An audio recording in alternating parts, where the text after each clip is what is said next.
Since the Sandbox fans, we're back continuing the Positional Rankings Series. To this point, you should have heard every position from the safeties to the linebackers. We're giving you the last two positions on the defensive side of the ball. The edge, our defensive ends and outside linebackers, and then our defensive line group, which will be coming up next. A lot of our interior guys, our D tackles, our nose tackles.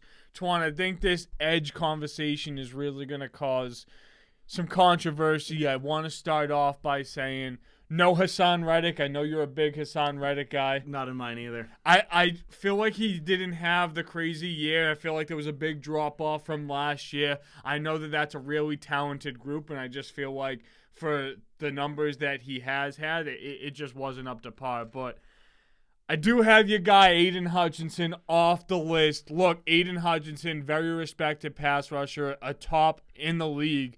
But I feel like there was a good 7-week span. And trust me, I know this because I bet his sack numbers consistently to the middle of the season. He disappeared for a little bit. I know you want I know you'll have a lot to really say with that. But to start my rankings here at 10, I have the New York Giant, who had a huge year this year, Kayvon Thibodeau at 10. He had 12 sacks, 12 tackles for loss, 4 pass deflections, and 3 forced fumbles. I feel like this is the year that the Giants were hoping to see from him. It's been a little bit since we've had a really good pass rusher, and being able to pair that up with Dexter Lawrence, another guy we'll talk about later on today, I feel like this was really the good progress that our defensive side of the ball needed. I know a lot of that could have been because of wing scheme. We had good secondary play this year. The defense was pretty solid for the New York Giants, but I will say our offense was really our woes, and hoping that that's something that can get fixed going forward with the healthy Daniel Jones and whatever the future may look like. But Kayvon Thibodeau was the guy that I had in here over Aiden Hutchinson just because I felt like throughout the 16, 17 weeks of the season, I thought he played a little bit more consistently. Very comparable numbers in the season. They are comparable. Giants fan. There are a few honorable mentions for this list. Some people that didn't make it that definitely had neither name shouted out. Tibbs didn't make my list, but he's one of them. Zadarius Smith just missed. Jermaine Johnson just missed. George Karlaftis, as much as I fucking hate that team, just missed. And Greg Rousseau just missed. Okay. So all names that are right on the cusp of that conversation. Any of those, I'm actually not going to have the fans spoil it, but we'll see if any of those made your list. But at 10, I had Aiden Hutchinson here at 10. So I didn't have him in some crazy high spot. I get what you're saying. He did disappear a little bit this season, but he still had an incredible year. 51 tackles, 11.5 sacks, 3 forced fumbles, 2 recovered. He had a pick, 7 pass deflections from the D-end position. He's not one of those outside linebackers coming to edge rush. Yeah. He's a D-end edge rushing.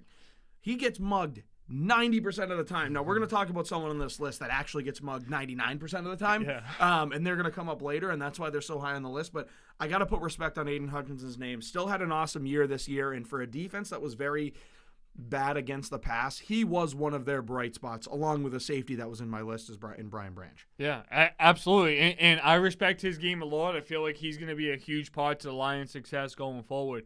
At 9, this could be a little bit low for this guy. I'm interested to hear where you have him on the list, because I can't imagine if you went through your honorable mentions and didn't say his name that he has to be on the list. And this guy is somebody that you wouldn't expect to be in this list, but this is, I want to say, 2 or 3 years in a row since going over to the Bengals. So this is where I have Trey Hendrickson coming over from the Saints. You know, I didn't think that he was going to be one of those top pass rushers in the NFL or anything like that, but consistently year after year, 15+ sack seasons. This year he had 17.5.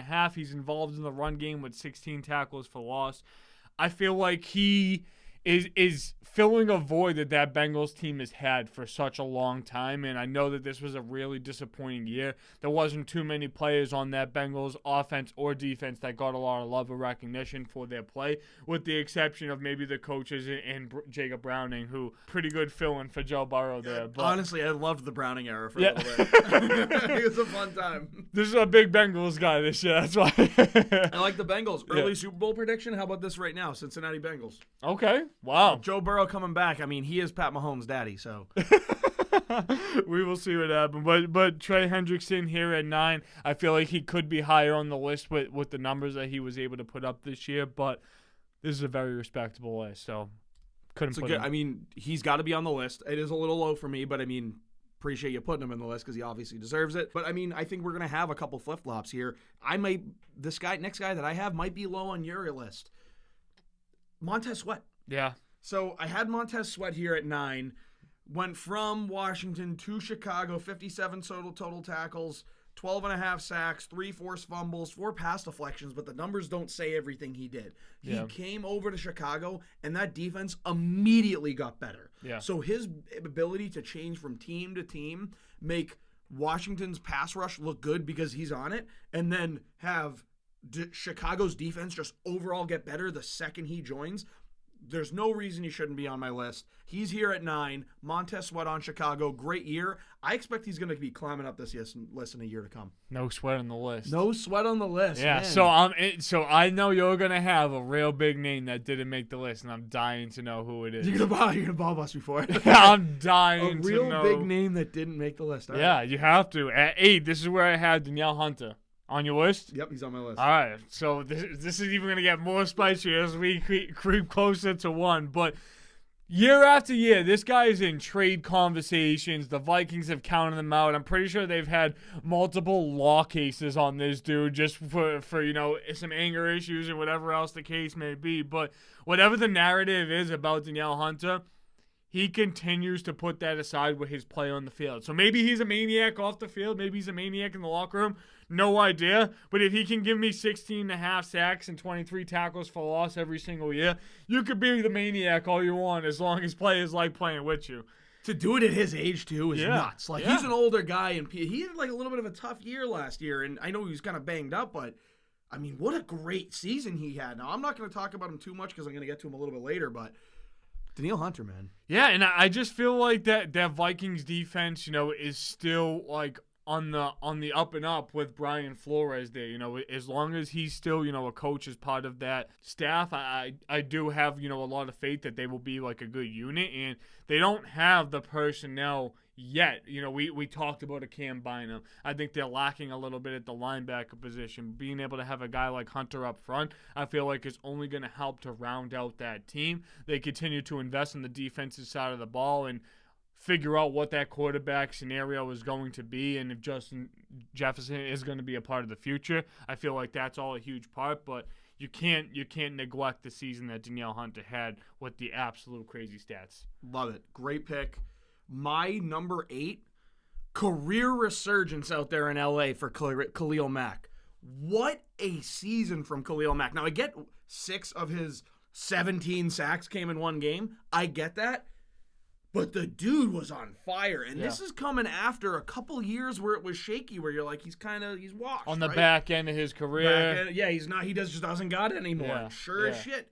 Comes walking right out, 17 sacks this year, 74 total tackles, 5 forced fumbles, 10 pass deflections. Those are huge numbers. Huge numbers. Career resurgence from Khalil Mack. He's not up there at number 1 because I've seen him have better seasons, obviously. Yeah. But this is a hell of a season. I got him here at 8. It's just good to see him back on the list, Steve. Yeah, and I have him here at 7. And all I would add in there is just 21 tackles for loss. So it's regardless if he's getting after the passer or he's batting down balls, he's getting after the quarterback, he's stopping the run game. And not only that, but he came in to be an added option for the pass rusher, and now he's the primary pass rusher, and I think the Chargers are going to be trying to figure out how the hell do we get rid of Joey Bosa's contract. Seriously. That dude has eaten up so much money over there, but again, they might need to keep him because Khalil Mack, I don't know how much longer in the career he has. I think he's 36 now, so. Invest in draft someone, though. Right. I really don't think that the Chargers can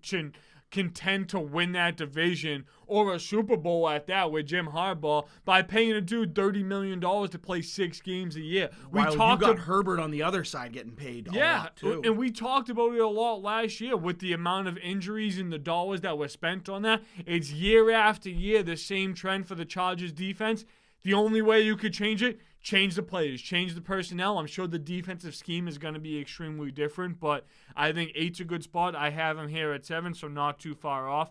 And I think Khalil Mack still has a lot of good football to play. Love that. Great positioning. Steve, I might get some hate from here at 7. You might say it's low, but I don't really know where you stand yet because we kind of had some similar thoughts here. You may call it low. The fans will definitely call it low. Micah Parsons at 7, Steve. Okay, it's not too low. From where I have him, it's lower than I would have expected. I'm dying to know the 6 guys that you have above him, though. I'm gonna steal a little bit of your Aiden Hutchinson logic here and just say that the beginning half of the season, like Micah Parsons was depoy. In the back half of the year, the Cowboys fell off on like the defensive end. And Micah Parsons kind of just fell off. It's almost like the league started to figure out what he's got to do. So I just think, again, he's got to be in this conversation, especially with having 64 tackles, 14 sacks, a forced fumble, 2 pass deflections. But, like, at the end of the day, we've seen better seasons out of Micah Parsons. So he's in this list. It's crazy because he's only been in the league for 3 years. It is crazy because he's, 2-3 last year? So 7 here for Micah Parsons. Great season. There are some pass rushers that did a little bit better than him. Have him a little bit higher, and I'll talk a little bit more about Micah Parsons. But at 6, I think this is a player that you left off your list. Okay. Nick Bosa. Nope. You got Nick Bosa on your list. Now I'm really freaking out. Wow. That's wicked funny. But a little bit of a slower season, especially when you look at the numbers. I mean, you saw Nick Bosa lead the NFL in sacks last year. I didn't get my depoy correct this year, but it's okay. Cut in half his sack numbers, 10.5. But I feel like when you're getting double and triple teams and you're going against the league's best, it's really hard to be able to produce that. And I feel like getting Chase Young in there, having Fred Warner and Dre Greenlaw, like there's just a lot that needs to go around. His impact was felt every single play, and he still had a Pro Football Focus grade of 92. So it's not like his ability wore off at all. It's just the numbers didn't translate to that because you had Kinlaw getting sacks like from him and things like that too. So Nick Bosa, a great season affecting the pass game, the run game. He had the pass deflections, the forced fumbles. So still a great season, just outside the top 5. One of the best pass rushers in the NFL, but have more to share. Love it. Ooh. Oh, pause. That was a tough one. So at 6 is where I have Trey Hendrickson. Okay. So I think he had an incredible season. He was the anchor on that defense. He was a force to be reckoned with in the backfield. One of the bright spots on the Bengals this year. I think the light was really shined on him, and he did a great job. You can also tell, like, his development in Sam Hubbard has been pivotal as well. Yes. So being able to see a guy do that as a leader as well, love to see it. Trey Hendrickson here at 6. Just to highlight, 17.5 sacks is a big damn number. Yeah. So I got him here at 6, Steve. Absolutely. And my 5 is just Micah Parsons. So, like, just not like I said, not too far off. The only other thing that I would add with Micah Parsons is he had a Pro Football Focus grade of 92. So, very still, like, consistent season. Great year from him. He affected the run game, 18 tackles for loss. But I feel like the versatility of Micah Parsons is so underrated. And that you said it perfectly. He was so present the first 6 weeks of the season, and then it kind of died down when the Cowboys started to play a little bit better too, because they started to play better towards the back end of the year. But this is a guy that was coming into the league, could have played stand-up inside linebacker, could have played outside linebacker, could have played defensive end. Now you see him potentially being lined up on the interior defensive line and with a bunch of different blitz packages and everything else. So I feel like Micah Parsons best. I know that we've seen great seasons from him, but I still feel like his best is yet to come, honestly. I think 5's a good spot for him. I think he's the most versatile player on this list, if you want me to be honest. I think as far as versatility goes, I think it's him and there's one other guy who I'm going to get to later. But Steve, at 5, I don't want to spend too much time on it because you talked about it, and this is where I have Danielle Hunter. Okay. Because of the sheer resurgence of this dude's career. This is one of his better seasons. And to think that he's been in the league this long and this was one of his better seasons, I'm not saying it's his best season, but this is a top 3 season. He played absolutely incredible all year long. The guy's a freak. I mean, you said it again, 16.5 sacks out of like a 33, 34-year-old is nuts. So awesome season for Danielle Hunter. Keep chugging, buddy. Keep chugging, buddy. Right there at 5. Danielle Hunter, you've made it, brother. At 4, this is where I have the other guy. Josh Allen. This is where I have Josh Allen here on the list. I think he absolutely deserves a spot. Just as many tackles for loss as sacks with 17 there. We were looking for this step to kind of come to fruition out of the Jaguars. You thought they were going to have that 12-13 win season. I was happy to see that Josh Allen and Trayvon Walker both had seasons that we kind of expected from them. That defense wasn't the reason why they fell off this year. There was some injuries on the offensive side of the ball. On the back end were just really hard to overcome. Lawrence, I feel like from week 9 on, was dealing with a bunch of different injuries. And I feel like there was a lot of different, I don't want to say, ETN was hurt all year too. ETN was banged up, but I feel like they just had so many different transitions throughout the year on both sides of the ball. You know, the guy, Josh Allen, it was absolutely consistent throughout, and I'm happy that he's finally came to fruition as one of these top pass rushers and getting the recognition for that. But offensively, there was weeks when it was Christian Kirk, it was Calvin Ridley, it was ETN. You know, I just feel like there was a lot of different moving pieces, and there wasn't so much consistency. Obviously, tossing Evan Ingram in with that. But on the defensive side of the ball, I think the biggest challenge is just staying consistent with this next year. And, you know, this was a team that they might have been on top of the division, but Houston got a lot more love than they did. The Colts next year with Anthony Richardson might be more of a threat than the Jacksonville Jaguars are. I don't know if a lot of that comes down to Trevor Lawrence at the quarterback position. I don't know if that comes down to coaching. I don't know if it's just them being young in their development since that was the first year with Doug Peterson. But the expectations are going to be just as high in Jacksonville as they are in Houston. Yep. But Houston's getting a lot of that conversation right now. Mm-hmm. And then, like you said, Indy's coming up. So that was my snub. Wow. That's a bad one. That's too. a bad – dude, 17 tackles for loss, 17 and a half sacks, a pass deflection, interception, 2 forced fumbles. I'm an idiot for that one. Yep, understand, especially being a huge Can't say guy. he's better than Aiden Hutchinson. But he's not. No, because if I put him in this list, Hutchinson would be out. I probably have him right above Daniil Hunter. Like, he's top 5. Yes. So I'm going to push blame onto the NFL.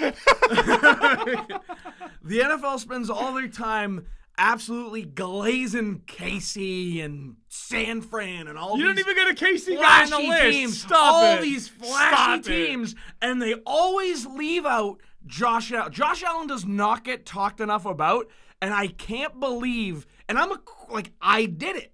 I did it. I didn't even think of him when doing this. That's on me. But the NFL, if they want to start Don't blame the NFL. I'm blaming the NFL. They need to start talking about their best players and not the trendy ones. Stop okay? it. That's Stop what I it. want. Look. Listen. Listen. Yesterday, Danielle was on the couch. We just got in from. We went on a ride yesterday, and she played me a song. She's like, Steven, she started recording me. I'm like, oh, what the fuck is going on right now? It was a fake Taylor Swift song about like Travis Kelce and how she's gonna get a ring on it too, and like all this shit. And she didn't actually sing it. I want to say it was like AI or some shit. But I'm like, Danielle, she was all about like the Taylor Swift stuff, but she definitely thought that it was a lot at points in time, right? But bringing that up in a conversation is part of that problem. You saying all that shit about George Karlaftis and not having Josh Allen on this list is part of that problem. That was bad. That was really bad. So realistically, if I were to remake it, he's in the top 5, but nobody fucking talks about the guy, so I forget about him. So that would mean that Hutch would be out, though. Hutch would be out. Hutch would be out. 100%. I'm totally cool saying it. I'm reasonable. But fuck you, Goodell. Silseriously. Talk about your stars. Look. Talk about your stars. Would you rather have Adam Silver running the NFL than No, Goodell? because Adam Silva is so. I still think the NFL is a little less woke than the NBA, so I'm gonna go pro. Here we go. I'm going fucking hot. But oh god. Regardless, I think Adam Silver's just like, if you were to put a picture of when you call somebody a weenie, Adam Silver is like Weenie Hut General President. I was gonna say, is he working at Weenie Hut Jr.? He's literally Weenie Hut General? He's the bouncer at Weenie Hut General. But at 4, man. Steve. Yeah, let's hear. Should be Josh Allen, but this is where I have Nick Bosa. Nick Bosa had an awesome year, and again, his stats don't pop off the page and everything like that. But again, like we talked about, it's not always about the stats. The guy's getting double, triple all the time, and he's still getting in the backfield. We saw it in the Super Bowl. Now, I get that we're going to complain about holding. There were some bad holds, but overall, they kind of let the guys play. I generally like when they let the guys play. There were some bad ones, but at the end of the day, there were some bad spots for Kansas City, so I'm not going to complain about it. Nick Bosa still had an awesome season. but he's here at 4 because there are 3 guys that took the cake. And Steve, I think we're gonna have the same 3 guys going up. Yeah. Do we? I'll go through the Okay. 3, 2, 1. We don't have to, elaborate too much on these guys. But at 3, this is where I have Myles Garrett. I just thought that the numbers were a little bit lower. I thought that you could put any single one of these guys at 1. Mm-hmm. But I thought the season was a little bit more impressive from Max Crosby at 2 Agreed. and TJ Watt at 1, who I believe they both deserve that love. Just think that we've seen better seasons from Myles Garrett, but I feel like the highest pro football grade in the entire NFL, Myles Garrett with a 94. Mm-hmm. Like, that's so impressive. And I just feel like that's a testament to the Browns season, just being able to have guys like that. When the season you thought was over with Nick Chubb, when Deshaun Watson wasn't coming back, and it was like, wow, like, we thought that this was our year. They still made that year about them, and I know that they didn't win the playoff game that we all kind of thought that they were. But I put Myles Garrett here because I thought that the ability to be able to play every single snap effectively through injury, I feel like is an absolute testament to this guy. Being able to have the relationship that he now has with his new coach and Antonio Pierce, I feel like is only going to be a wonderful thing for our eyes on the defensive side of the ball for years to come. Couldn't be more ecstatic about the season that Max Crosby had, 23 tackles for loss and 14.5 sacks. Him doing what he does allowed for someone like Spillane to kind of come in their own. Absolutely. So, like, he really did help with that, and he is the most you want to talk about under-talk when I talk about Josh Allen. Max Crosby is not talked about enough, dude. Yeah. This guy is a monster, an absolute monster, and he has held more than any player in the NFL I've ever seen. Yeah. It's absolutely insane, but he just has a motor that doesn't stop. I have never seen someone in football have that fucking motor. Yeah. He's got that motor, and he just goes. For sure. And I'm right there with you. 3, 2, 1 is Garrett, Crosby, Watt for me as well. And then watches, 19 sacks and 19 tackles for loss is crazy. I thought that this was the right order. I thought this is the way he was deserving. Telling you guys right now, Max Crosby is my prediction for Defensive Player of the Year next year. He's going to beat that 14.5 sack number, no doubt. Tackles for loss, it's tough to get more than 23 tackles for loss. Mm-hmm. But honestly, if there's a guy that I'm putting money on to do it, it's Max Crosby. I'm not going to mush it. Do your thing. Thank you, brother. Do your thing. You see what you did to me this year? You see what you did? I was Hassan Reddick somehow. Fucking idiot on my end. Oh, my God. Since the Sandbox fans, we are continuing the defensive side of the ball with the positional rankings in our interior defensive linemen. Make sure to stay tuned and go check out the rest of the list. Peace, love, 5 stars, nothing less.